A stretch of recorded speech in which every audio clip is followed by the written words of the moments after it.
देखिए 2026 इलेक्शन के बाद टीएमसी हारने के बाद 20 एमएलएज एंड एमपी जो टीएमसी के हाथ छोड़ दिया, तो उन लोगों ने ज्वाइन किया national citizen party of India. ये national citizen party of India पहले त्रिपुरा में था, पश्चिम बंगाल में नहीं था।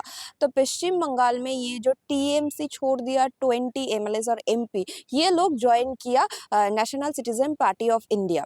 ये लोग दिल्ली जाकर बीजेपी नेता and central minister Bhupendra Yadav के साथ मीटिंग किया। तो इस मीटिंग में ये 20 एमएलएज और एमपी के अंदर जो जो थे उनका नाम है शायनी घोष, जून मालिया, काकुली घोष दस्तीदार, सुदीप बंदोपाध्याय, देव, यूसुफ पठान, मतलब हेवी वेस्ट टीएमसी का जो एमपीज थे उन लोग। क्यों उन लोगों का ये मानना है? क्योंकि 2021 से 2016 से ये जो टीएमसी का रूल्स एंड रेगुलेशंस पूरा ममता बनर्जी के हाथ में नहीं था, ये पूरा रूल्स एंड रेगुलेशंस था अभिषेक बनर्जी का हाथ में। इसलिए आज ये जो टीएमसी पार्टी का ये हालत हुआ, इसलिए बीजेपी पश्चिम बंगाल में गवर्नमेंट में आ गया।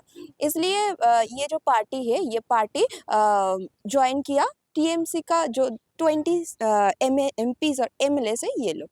अब ये बीजेपी तो मतलब ये 20 एमएलएज और एमपी को पूरा घर में घुसाया नहीं, गेस्ट हाउस में रख दिया है। तो चलिए बीजेपी का जो नेता है पश्चिम बंगाल में, बीजेपी एमएलए सौजुल घोष, किया घोष, बीजेपी का स्पोक पर्सन एंड कमाल हुसैन जो है पॉलिटिकल एनालिसिस, क्योंकि जो सिनारियो चल रहा है पश्चिम बंगाल का पॉलिटिकली, उन लोगों से बात करते और जानने की कोशिश करते क्या बीजेपी नेता का क्या राय है। मतलब ये अब बीजेपी का कोर टीम में है ये पार्टी और नहीं है, पॉलिटिकल एनालिसिस का क्या मानना है। तो चलिए उन लोगों से बात करते हैं और जानने की कोशिश करते हैं।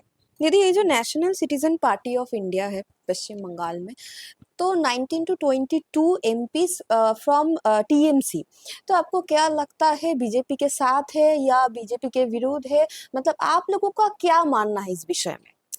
बीजेपी में तो नहीं है, इतना मुझे मालूम है। हाँ। और दूसरी बात यह है कि ये जो पार्टी है, ये तृणमूल के जो बागी सांसद है, इन्होंने इसमें ज्वाइन किया है। तो ये उनकी अंदरूनी बात है, हम तो कुछ बोल नहीं सकते। मेरा सिर्फ ये कहना है कि ममता बनर्जी जी जो एक टाइम ख्वाब देखती थी कि देश की प्रधानमंत्री बनेगी, जिन्होंने ख्वाब देखा था कि पश्चिम बंगाल में बीजेपी को आने नहीं देगी, जिनको उनके जो समर्थक है या उनके कार्यकर्ता है सब सर्वाधिनायिका करके बोलते थे, क्या हो गया? फुस हो गया सब कुछ, टाइट फुस। तो ममता बनर्जी का जो ये लार्जर देन लाइफ इमेज जो बना हुआ था, अपने पार्टी के विधायक या सांसद को जो नेत्री पकड़ के नहीं रख पाई, तो वो, और जो खुद लगातार दो बार चुनाव में हारी है, पहली बार कंपार्टमेंटल सीएम बनी थी और इस बार तो पूरा एक्स सीएम बन गई है, तो उनका मतलब रेलेवेंस क्या है नेशनल पॉलिटिक्स में, ये मुझे समझा दीजिए। और बाकी जो सांसद हैं वो ज़रूर वो हमारे केंद्रीय मंत्री से मिले थे, जो हमको आप लोगों के माध्यम से पता चलता है, आप लोग की फोटो वोटो सब देख के तो मिले थे। उनको लगता है कि पश्चिम बंगाल में अभिषेक बनर्जी जो उनका भाईपोष होना है ममता बनर्जी जी का, उनका जो दबदबा चलता था पार्टी में, उनको नहीं मानना है तो उनकी बात है, हम क्या कह सकते हैं। बीजेपी में नहीं है, इतना मैं क्यों कहूँगी। दीदी, काकुली घोष दस्तीदार ने बोला अमित शाह और मोदी जी के अंडर में लीडरशिप में हम लोग काम करेंगे। देखिए, एक टाइम पे जो दस्यु रत्नाकर हुआ करते थे वो भी महर्षि वाल्मीकि बन गए थे, तो अब उनको कैसा लगता है? मुझे सिर्फ एक सवाल पूछना है। देखिए, अगर ये चुनाव का नतीजा ऐसा नहीं होता, अगर हमको इतनी भारी संख्या नहीं मिलती, तो क्या तभी भी इनका ये जो प्रोटेस्ट है या गुस्सा है तब जताते? मुझे पता नहीं है। और दूसरी चीज़ ये है, देखिए इसमें सच, ये बात तो सच है कि पश्चिम बंगाल में 50 साल के बाद डबल इंजन की सरकार बनी है। तो हमेशा जैसे वामपंथियों में अलाइन नहीं हुआ करता था, तृणमूल तो लगातार विरोध करते गए। पश्चिम बंगाल में कोई भी केंद्रीय जो लोगों के लिए जो प्रकल्प है, आप वो आयुष्मान बोलिए या विश्वकर्मा योजना बोलिए या लखपति दीदी बोलिए या फिर बेटी बचाओ बेटी पढ़ाओ, कोई भी प्रकल्प वो यहाँ पर लागू नहीं होने दिया ममता बनर्जी ने। उसका छोड़िए, एक 150 मीटर का मेट्रो रेल का जो पटरी था उसको भी उन्होंने अटका दिया था। तो अगर तृणमूल या कोई भी पार्टी का कोई भी नेता, कोई भी सांसद, कोई भी विधायक को ऐसा लगता है कि वाकई पश्चिम बंगाल में भी काम होगा, पश्चिम बंगाल में यहाँ पर हमारे यहाँ इंडस्ट्री आएगी, पश्चिम बंगाल में जॉब्स होंगे, पश्चिम बंगाल से यहाँ से जो माइग्रेंट लेबरर है वो पश्चिम बंगाल के बाहर नहीं जाएंगे, तो स्वागत है उनका। तो उनको एटलीस्ट ये लगा कि पश्चिम बंगाल में काम होगा, लोगों को नौकरी मिलेगी, यहाँ से लोगों को बाहर नहीं जाना पड़ेगा। तो हम क्या कह सकते हैं? हम लोग तो बहुत सालों से बोल रहे हैं कि पश्चिम बंगाल में डबल इंजन की सरकार चाहिए।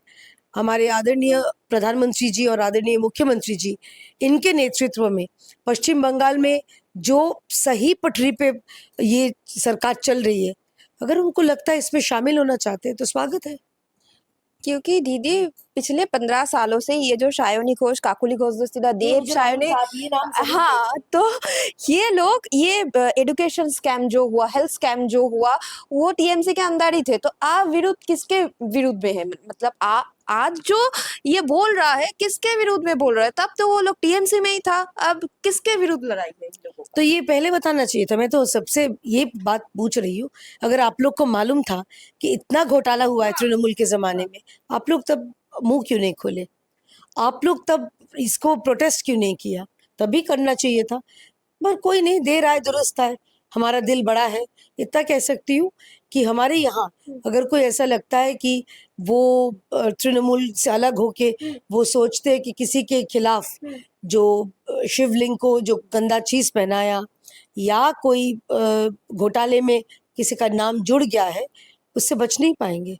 हमारे आदरणीय गृह मंत्री जी जैसे कहा है कि गुंडा को उल्टा टंगा के सीधा कर दूंगा, और ये भी कहा है उन्होंने कि जो भी जितना बड़े घोटालेबाज हो, चाहे जमीन के नीचे गड़े हुए हो या 14 माले में, हर किसी का हिसाब होगा, हर किसी के ऊपर कार्रवाई की जाएगी।